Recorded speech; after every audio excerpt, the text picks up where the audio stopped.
Hoje nós vamos meditar no Evangelho de Marcos, capítulo 1.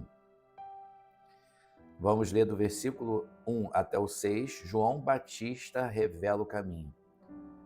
Princípio do Evangelho de Jesus Cristo, Filho de Deus.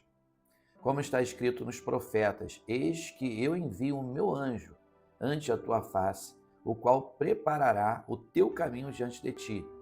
Voz do que clama no deserto: preparai o caminho do Senhor, endireitai as suas veredas. Apareceu João batizando no deserto e pregando o batismo de arrependimento para a remissão dos pecados. E toda a província da Judéia e os de Jerusalém iam ter com ele, e todos eram batizados por ele no Rio Jordão, confessando os seus pecados. E João andava vestido de pelos de camelo e com um cinto de couro em redor de seus lombos, e comia gafanhotos e mel silvestres. João Batista revela o caminho. João Batista, já falei isso em outros capítulos, mas no Evangelho de Mateus, agora nós estamos no Evangelho de Marcos, iniciando, porque o evangelista Marcos escreve para a nação romana, apresenta Jesus como servo e tem cara de touro, né? Então aqui a gente aprende que João Batista, além de ter sido o precursor, o profeta que abriu a porta para o ministério de Jesus, João Batista estava pregando a respeito do arrependimento e batizando as pessoas nas águas, né? O batismo nas águas representa o sepultamento da velha criatura no mundo espiritual e a ressurreição da nova criatura. A imersão, sepultamento, quando levanta a ressurreição. E o batismo também habilita o membro no corpo, para que faça, né, parte do corpo de Cristo, a igreja. A igreja é formada de vários membros, e por menor membro que você se sinta, você é importante para o corpo. Vamos seguir. Versículo 7 e 8 vai traçar a mensagem de João. E pregava dizendo: após mim vem aquele que é mais forte do que eu. João Batista já está falando de Jesus, do qual não sou digno de, abaixando-me, desatar a correia das suas alparcas. Eu, em verdade, tenho vos batizado com água, ele, porém, vos batizará com o Espírito Santo. Então, o que nós acabamos de aprender aqui?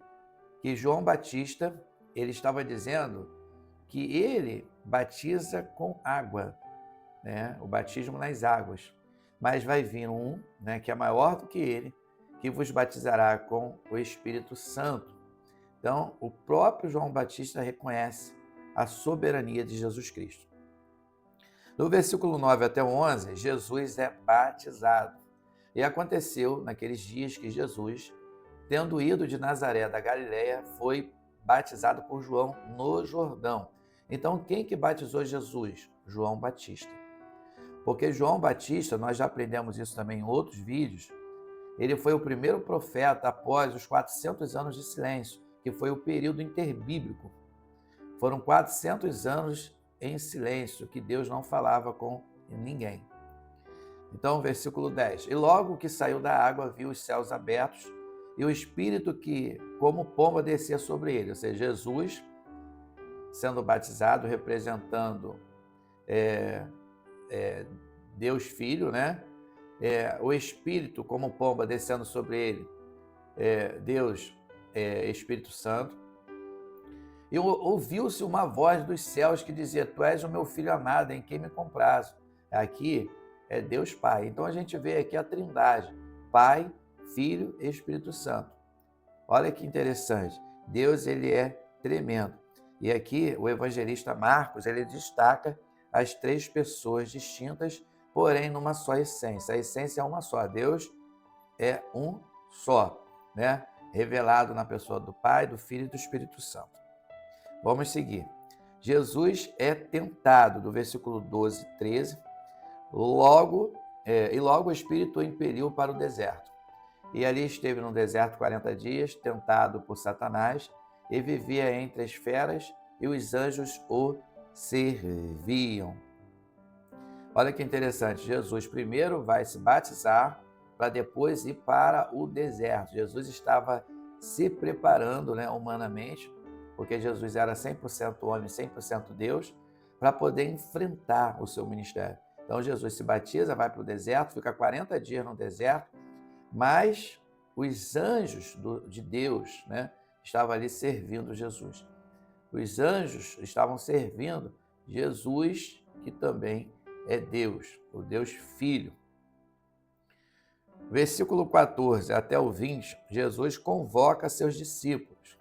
E depois que João foi entregue à prisão, veio Jesus para a Galiléia pregando o evangelho do reino de Deus. Ó, já está iniciando aqui o ministério de Jesus. E dizendo, o tempo está cumprido e o reino de Deus está próximo. Arrependei-vos e crede no evangelho. E andando junto do mar da Galiléia, viu Simão e André e seu irmão, que lançavam a rede ao mar, pois eram pescadores. E Jesus lhes disse, vinde após mim, e eu farei que sejais pescadores de homens. E deixando logo as suas redes, o seguiram. E passando dali um pouco mais adiante, viu Tiago, filho de Zebedeu, e João, seu irmão, que estavam no barco consertando as redes.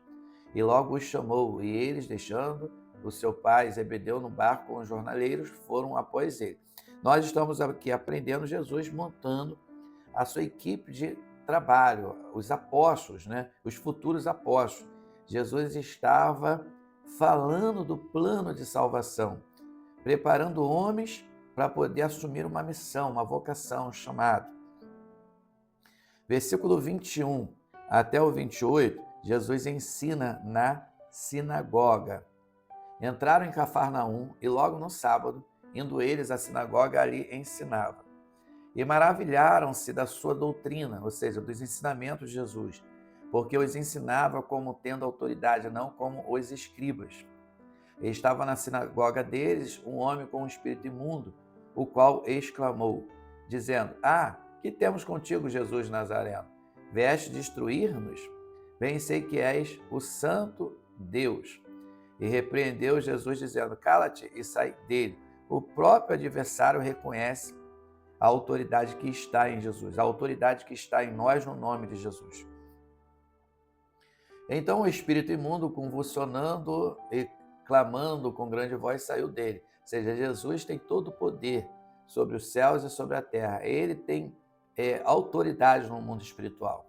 E todos se admiraram a ponto de perguntar entre si, dizendo, que é isto? Que nova doutrina é esta? Pois com autoridade ordena aos espíritos imundos e eles lhe obedecem. Na verdade, o nome de Jesus tem autoridade, tem poder. Jesus é o nome sobre todos os nomes. E logo correu a sua fama por toda a província da Galiléia. Ou seja, o que Jesus estava fazendo era em prol do reino, mas automaticamente o que estava acontecendo estava atingindo toda a região, toda a multidão. Do versículo 29 até o 34, o poder de Jesus sobre doenças e demônios. Então nós vamos falar sobre isso. E logo saindo da sinagoga, foram à casa de Simão e de André com Tiago e João. E a sogra de Simão estava deitada com febre, e logo lhe falaram dela. Então, chegando-se a ela, tomou-a pela mão e levantou-a, e imediatamente a febre a deixou e servia-os. E tendo chegado à tarde, quando já estava pondo o sol, trouxeram-lhe todos os que estavam enfermos e os endemoniados. A sogra de Pedro, como volta aqui, ela estava com febre. Quando Jesus chega, tá? E toca nela, automaticamente a febre vai embora. Então vão chegando outros enfermos, outras pessoas endemoniadas. E o papel de Jesus é o quê? É libertar os cativos. E toda a cidade se ajuntou à porta e curou muitos que se achavam enfermos de diversas enfermidades. E expulsou muitos demônios, porém não deixava falar os demônios, porque o conheciam. Jesus não deu espaço para que os demônios falassem. Jesus foi lá e repreendeu todo o mal.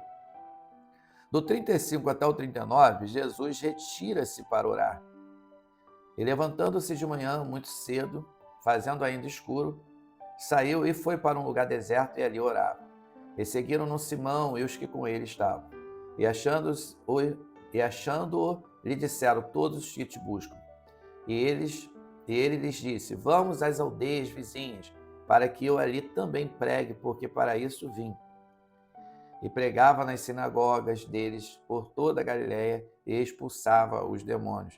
Então Jesus, ele levanta cedo para poder o quê? Para orar, já deixando o ensinamento que grande é quem está nos céus. Grande é o nosso Pai, grande é o nosso Deus. Jesus já estava nos ensinando a prática da oração. Comece cedo orando, comece cedo agradecendo a Deus.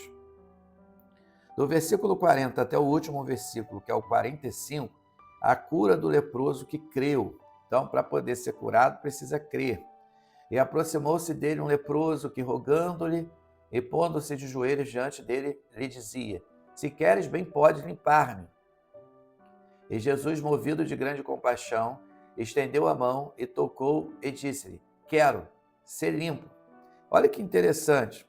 O leproso reconheceu que Jesus tinha e tem todo o poder para repreender a doença. Ele creu, porque aquele que pede recebe, e Jesus foi lá e repreendeu toda a doença do corpo dele. E tendo ele dito isto, logo a lepra desapareceu e ficou limpo. E advertindo-o severamente, logo o despediu. E disse-lhe: olha, não digas nada a ninguém, porém vai, mostra-te ao sacerdote e oferece pela tua purificação que Moisés determinou para lhe servir de testemunho. Então, Jesus estava dizendo para ele não multiplicar nada para ninguém no meio do caminho, mas para que ele seguisse caminho e fosse diante do sacerdote, para que ficasse registrado, tá? O que foi determinado pelo profeta Moisés no passado. Porque a melhor coisa que tem é quando nós nos colocamos diante do sacerdote. Porque a palavra sacerdote é aquele que intercede. O sacerdote, ele tem a autoridade de Deus sobre as nossas vidas. E você também é o sacerdote da sua casa, da sua família. Você é a autoridade de Deus em pessoa. Tenho certeza que Deus ele está falando muito aqui em nossos corações. Mas tendo ele saído, começou a pregoar muitas coisas e a divulgar o que acontecera, de sorte que Jesus já não podia entrar publicamente na cidade, mas conservava-se fora em lugares desertos, e de todas as partes iam ter com ele. Então a gente vê que por mais que Jesus orienta, né, por mais que ele esteja ensinando, muitas das vezes as pessoas escutam, mas não pratica tudo na essência e acaba falando, né, no meio do caminho. Jesus manda ir direto ao sumo sacerdote, ao sacerdote, e acabou, né, por empolgação, né, pelo milagre, dividindo com mais pessoas. Eu tenho certeza que Deus falou muito contigo já na leitura, né, desse primeiro capítulo do Evangelho de Marcos. Esse foi o nosso momento com a palavra. Que Deus te abençoe rica e abundantemente.